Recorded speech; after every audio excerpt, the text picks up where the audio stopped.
So the madness of March was done. All those injuries piled up, but we still managed to get an unbeaten month. And heading into April, it's another busy month. 6 games to play. We're starting with a cup game, but obviously getting into April and May is when the decisions are finalised for the cup and for the league. Can we do a domestic double in our first year as NK MARIBOR manager playing a low block? Let's go and find out. So first up, we took on Radomilj in the cup. We knew that a win here would put us in a very good position to go and pick up the trophy. So a 1-0 lead, a lovely header at the back post by Tete as to be expected. But Radomilj weren't lying down in this one. A good run down the left-hand side, score an own goal. Unfortunately credited to Pridgar in goal, which I didn't quite agree with. Repas had the ball on the left, back post cross, Andre Sousa with the volley, the lovely goal from the Portuguese left wing back. He was then involved in our third goal of the game, running down the left, cross to the back post. Tete was there again to head home, a lovely header from our big tall striker. Radomilj again weren't taking it lying down, and a ball fed through, lovely finish from the striker, made that one 3-2. But goals galore in this one, as we had a lovely bit of build-up play coming through the middle. Found Tete for his hat-trick, a little dink over the goalkeeper. Absolutely superb from him. A penalty then gave us a commanding lead from Andre Sousa, but we weren't done there, as we got another goal, and it was that man again, Tete, getting his 4th of the game at the near post, firing it past the goalkeeper, giving us a pretty comfortable win. A late penalty for Radomilj in the 78th minute didn't change the outcome of the game. 6-3, 4 goals for Benjamin Tete. We're on to the next round. And in the last episode in March, we saw the draw for the cup and saw that Olympia had drawn Tebor Cesana, and we assumed they'd go through, but to our surprise, they didn't. Tabor Cesana knocked them out, so they have gone through. They're taking on our feeder club, Alumji. We are taking on a team from the 2nd division called Illyria, who I've never heard of before. We have a monumental chance to get to the final and probably win this competition. We are hands-on favourites, by far and away the favourites now that Olympia Ljubljana are out, and I think we're going to win it. And I think we are going to do the League and Cup double this year, but obviously that won't be decided until the next episode in May when the season actually finishes. So before we get into the semi-final of the cup, we're going to have a nice little highlights package with a little bit of music to show you how the rest of the league games went on in the month of April.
Other than that 2-2 draw with Mura at the end of the month, it was actually a very good month. We won every single game, we drew one against Mura, and we've got a cup semi-final to look forward to. But before that, some news that had happened in the season. Our scouts had been busy and had found Real Madrid B goalkeeper Mario de Luis, who looked like he had had a pretty decent season. We're going to go and get a bit more of a scout report on him, see if we can get a bit more information, but doesn't look the best in terms of attributes, but does bring with him some love of big matches, consistency, agility, and the ability to adapt to a new country. So potentially could be another young goalkeeper that we bring in to rival Samo Pridigar next season. Recommend is an A+ by our scouts. Definitely one to keep an eye on. We also suggested again to the press that we wanted to buy Benjamin Teta. Obviously, he's been absolutely superb for us. That went down well in the press, and reports claimed the player is leaning towards wanting a move and he's expected to advise his representatives accordingly. FC Metz just said no straight away. We put in a request for, where you put in a request to transfer, basically an inquiry, that's the word I'm looking for. We put in an inquiry to FC Metz and they just said no straight away, which was very, very irritating. But next up, our under-19s won the Next Gen Liga, which is the Slovenian under-19s division. They won that at a canter with 15 points ahead of Domžale, and they scored 107 goals. No, they didn't. They had a goal difference of 107 plus 107 goal difference. Absolutely insane. Nico Gerlich getting 15 goals, 16 goals for Erlik Milesevic in there as well, 14 for Karol Boris, who's been on loan at us all season and not played for the first team, but you can see absolutely outstanding numbers. Erlik Milesevic looks like the key player in that team. 19 starts, 4 sub appearances, 16 goals, 18 assists, an average rating of an 8.45. If we need a left wing back, he could definitely be an option for us.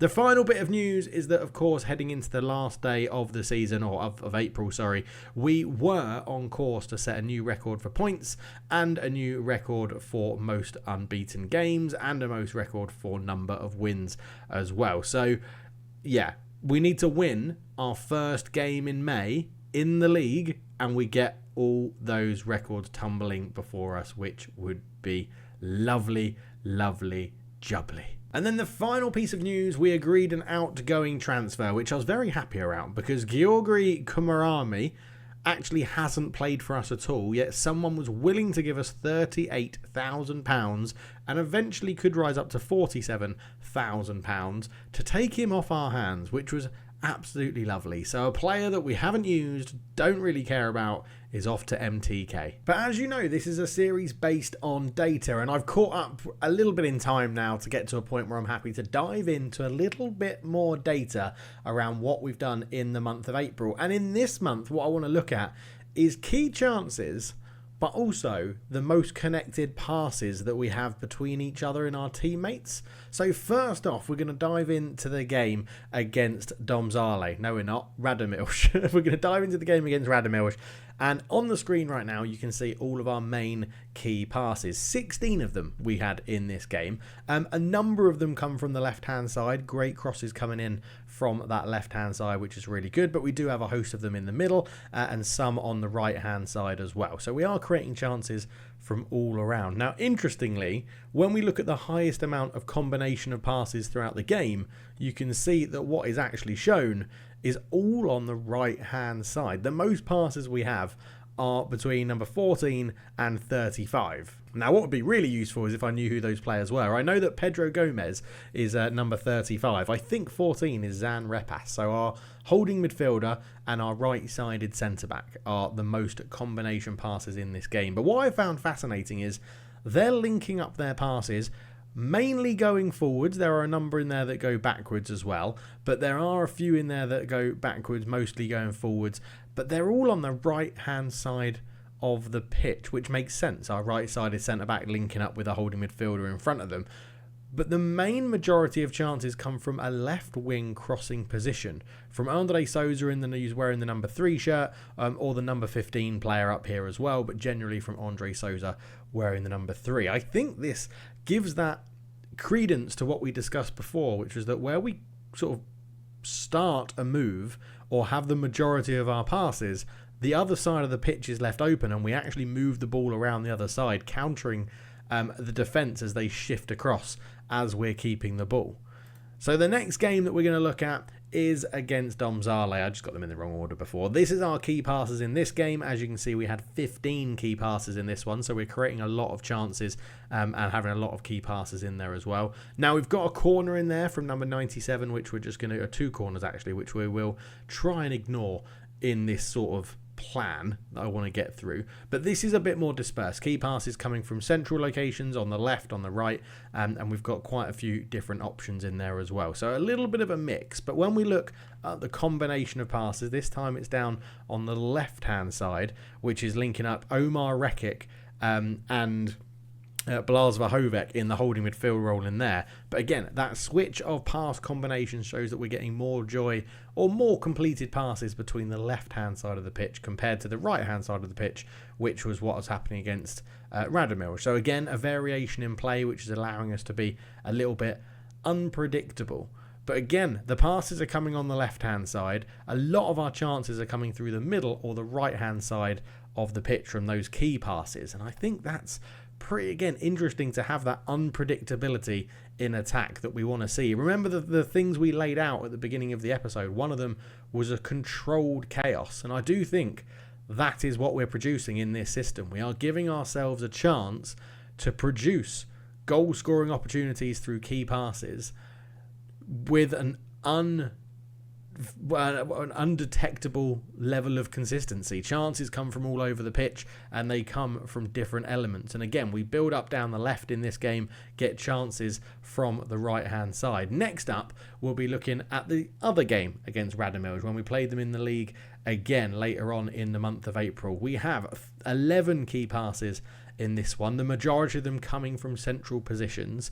And when we look at the pass combinations, they're focused down the left. Now, we build up from the back, so seeing combination of passes between a centre-back, because we play 3 of them, and one of the holding midfielders is going to be pretty common, and that's the theme we're seeing here, that we're happy to recycle the ball from holding midfield to centre-backs, but we're also moving that ball around. Now, this one is probably the one I would say is edging closer towards the centre of the pitch, where we're having the majority of our key passes being made. And I do think that, again, that adds into the sort of philosophy that we want of this unpredictability in attack and this uncontrolled chaos in the middle. Like, we're not too sure where the chances are going to come from, so there's absolutely no chance that the opposition knows where we're going to be most likely to build up our chances. Now, you could argue we would be very susceptible to a higher press, because a lot of our main combinations we've seen so far are in our own half between those centre-backs and those holding midfielders. But at the moment, that doesn't worry me. I think as we move further on into Europe, I'm still not sure how long this save is going to last, but as we move into European competition, that's what we're going to study a little bit more. The next game against Celje, we had 11 key passes again, a couple of them coming from corners, but again, mainly focusing towards the middle of the pitch. We do have crosses in there from Souza and Shook on the right-hand side as well. But when we look at the combination of passes, again, it's more focused off one of the centre-backs moving to a holding midfielder, number 18 and number 36 in this one, which is actually Mbondo, and I don't remember who the other holding midfielder is at number 18, but 36 is Bradley Mbondo, and you can see progressive passes. Their combinations are mainly forward rather than coming backwards, but they don't build into a position where a number of our key passes are coming from, which again gives us that variation, makes us harder to play against. This is all in my mind as well. There's no proof in this. I'm just looking at the data that the game gives us and seeing what I can pull from it. That's what I like to do as an engineer and a scientist and someone that's interested in data. I like to try and find trends and see what we can do. The next game was against Illyria. This was in the Cup. So this was a bit of a more interesting game. We haven't actually touched on this game. That will be coming at the end of the episode. But maybe I'll skip this one out, actually. Let's not do that one. So the final league game of the month was Muro, who are one of our sort of nemesis. I don't think they've really beaten us, but they stifle how we play, and they're very good in their own attacking right. And I'd say they're probably the team we draw most against rather than lose. But 9 key passes, so the fewest key passes that we've looked at in a game. We've got 1 from a corner, and then everything else is coming from sort of deeper crosses, I would argue. 4 in the centre of the pitch, 4 coming from the left-hand side in terms of crossing positions as well. But would you believe it? Most of our combinations between Repas and Ojo in this case, so a holding midfielder and a winger, have come down the right-hand side. Again, we're building down that right-hand side, but not creating key passes from that side. So we seem to be going round, recycling possession, and then putting the crosses in from the left-hand side, which is absolutely fine with me. It causes that sort of unknown build-up play for the defence to try and deal with. And I feel like if you were an opposition analyst looking at this, you wouldn't know who you have to stop. I would argue you would employ a high press to try and stop us keeping the ball and building out from the back. But even in this case, Mura play a higher line. I've looked at the data and they do that. And what this seems to suggest to me is that we were getting the ball into Repas, the number 35, and he was going through the press and over the press to find Ojo, the number 11, who was in space on that right-hand side of the pitch. And it just meant that we were creating chances on the other side of the pitch as there was more space opening up. And that was pretty consistent through this data of April, which is something I thought would be pretty interesting to look at. But that's enough of me and talking about data. Let's go and see how the Cup semi-final went. And so we went into the Cup semi-final as huge favourites, and we got off to a good start. A lovely goal from Demune fired us ahead, but this game was nothing at all easy. It actually went to extra time. Utilising got an equaliser firing past Pridgar into the far post. A lovely finish there. It was going to be 2-2 at the end of normal time, and we thought we had won it in the 87th minute. Tete turned, fired it across goal, and it was an easy finish for Bunk.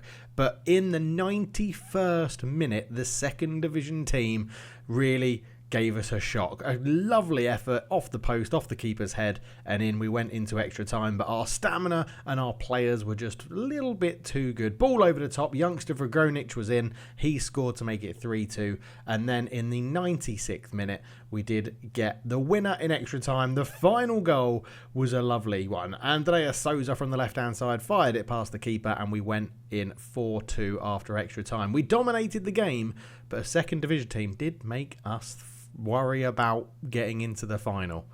But of course, that is the end of the episode. So in next episode, it will be May. We will be ending the season. Will we be crowned league champions? Will we be able to win the domestic cup as well? You'll have to tune in on Monday to find out. Thank you so much for watching. See you then.